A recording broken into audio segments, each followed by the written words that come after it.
Ministri i Infrastrukturës në qeverinë e Kosovës, Fehmi Mujota, ndodhet këtu në Washington, ku mori pjesë në punimet e Forumit Ekonomik për Evropën Juglindore, të organizuar nga Qendra për Studime Transatlantike në Universitetin Johns Hopkins. Ministri Mujota e kemi të ftuar sonte në programin tonë ditari. Zoti Ministër, mirë se erdhët. Mirë se gjeta. Zoti Ministër, investimet e huaja në Kosovë vlerësohen me rëndësi thelbësore për rimëkëmbje dhe për zhvillimin e ekonomisë së vendit tuaj të ri. Por a ka Kosova infrastrukturën e mjaftueshme për të nxitur, për të tërhequr investime të tilla? Republika e Kosovës në këtë forum të lartë ndërkombëtar është prezantuar me projektet e veta që po zhvillohen aktualisht dhe me vizionin për projektet e reja. Momentalisht Kosova po ndërton autostradën nga Merdarja në drejtim të faktikisht po ndërton autostradën Morin-Merdar ose që lidh Shqipërinë, Kosovën dhe rajonin dhe po bën planin e saj të ri për ndërtimin e autostradës nga Prishtina në Shkup. Në këtë konferencë të këtij niveli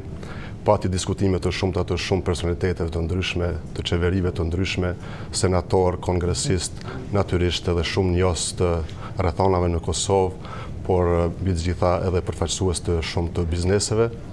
Dhe projektet e Kosovës janë atraktive për investitorët, në këtë rast kemi bërë thirrje që Kosova të përkrahet më shumë financiarisht për infrastrukturën e saj si parakusht për zhvillimin ekonomik të vendit. Besojmë se i gjithë rajoni po ndryshon kuptimin pozitiv dhe mesazhi nga ky forum është që rajoni për të qenë stabil, për të qenë paqësor dhe për të qenë i zhvilluar duhet të jetë shumë më tepër i bashkuar, por që në asnjë rast askush nuk guxon të lexoj gabimisht çdo porosi që vije në kuptimin pozitiv. Prandaj kërkesat tona të drejtë për drejtë në këtë rast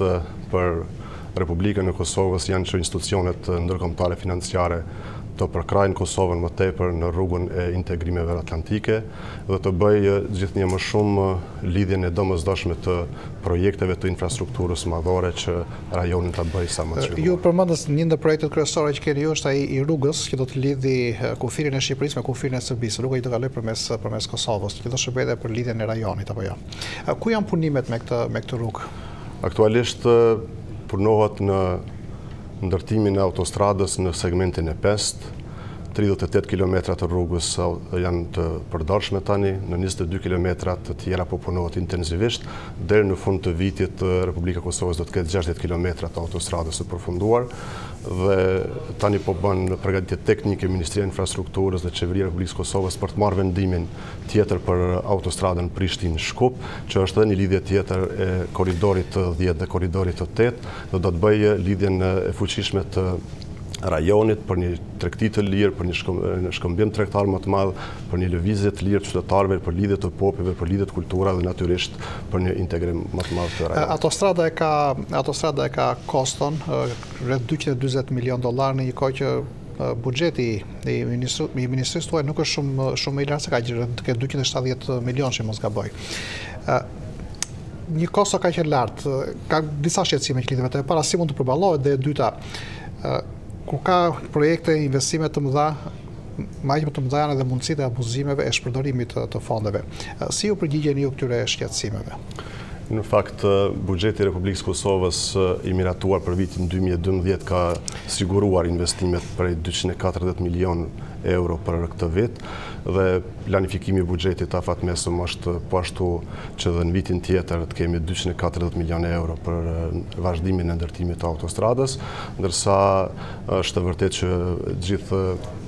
buxheti i Ministrisë Infrastrukturës është i përqendruar, ose më mirë me thonë pjesa më e madhe është e përqendruar në ndërtimin e autostradës, sepse projekte rëndësisë më të mëdha nacionale se sa autostrada në Kosovë tani nuk ka, po edhe kjo po dëshmohet edhe në takime të tilla çfarë ishim këtu në Washington, se të gjithë kanë një çështje pozitive dhe japin një përkraje modernizimit të infrastrukturës së Kosovës dhe të rajonit, një që të ketë një lidhje më të fuqishme ekonomike. Dhe në këtë drejtim Kosova ka bërë hapin e duhur, po bën zhvillimin e duhur, qeveria ka përcaktuar prioritetet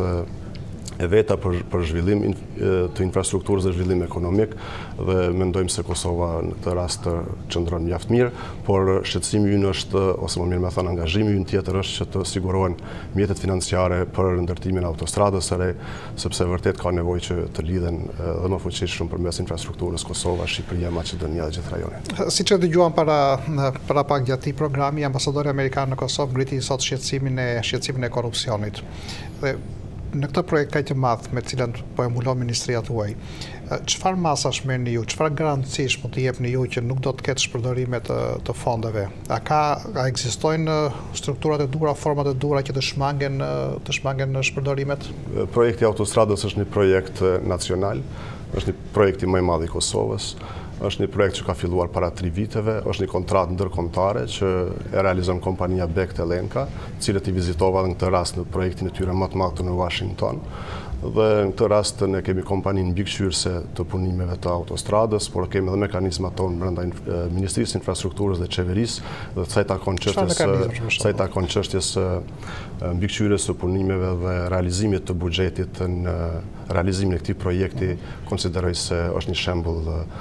i suksesshëm ndërtimi i autostradës në Kosovë, dhe besoj se këtë shembull do ta ndjekin edhe vendet tjera që do të nisin projekte të tilla, sepse edhe Mali Zi ka plane të tilla, Maqedonia pastaj një pjesë caktuar, por domosdoshmërisht do të them që edhe Serbia duhet vazhdojë me këto plane, me këto investime, me këto ndërtime të rrugëve, të autostradave, sepse nuk mund të ketë rajon të zhvilluar, të bashkuar, pa bashkëpunuar të gjithë në mes vete. Por më lejoni të them që në takimet që kisha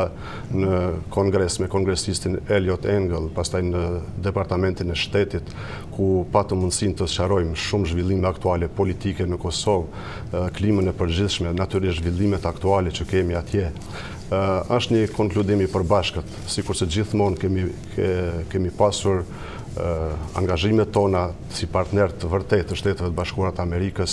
në proceset euroatlantike, në proceset integruese euroatlantike, edhe kësaj radhe Kosova ka marrë përkraje të fuqishme në rrugën e vet, duke çuar porosinë për të gjithë fqinjet, për gjithë rajonin, për Unionin Evropian dhe posaçërisht për 5 vendet e Unionit Evropian që ende nuk kanë njohur Kosovën, që të mos lexohen në mënyrë të gabuar porositë që vijnë nga Kosova, nga Shtetet e Bashkuara të Amerikës dhe Unioni, shumica e vendeve të Unionit Evropian në raportet e tashme në Ballkan dhe në proceset integruese. Pra, nuk mund të ketë asnjë vend të zhvilluar, asnjë vend të integruar në gjitha këto mekanizma, përderisa nuk ka një bashkëpunim të caktuar, por këtu qëndron esenca se Kosova po bën punën e vet, Republika e Kosovës ka një bashkëpunim shumë ngushtë me partnerët kryesor, me Shtetet e Bashkuara të Amerikës, me Unionin Evropian, dhe shpresojmë se 5 vendet të cilat ende se kanë njohur Kosovën dhe janë anëtare të Unionit Evropian dhe njëkohësisht kanë nevojën për përkrahjen nga Unioni Evropian dhe Bashkimi dhe nga Shtetet e Bashkuara të Amerikës, nuk mund të luajnë rol të dy fisht me standarde të dy fishta. Ato duhet drejtuar në anën e duhur, do të flasin me një zë në raport me Kosovën, në raport me vendet tjera, dhe duke pasur shtete stabile si Kosova, Maqedonia, Shqipëria, Serbia, si vendet pavarura, sovrane dhe pa pas askush të drejtën ose mendimin që të senoj në një aspekt cilën do shtet, bashkëpunimi rajon do të rritet dhe zhvillimi ekonomik ka perspektivë. Zoti Mojota, ju faleminderit. Faleminderit. Ju faleminderit.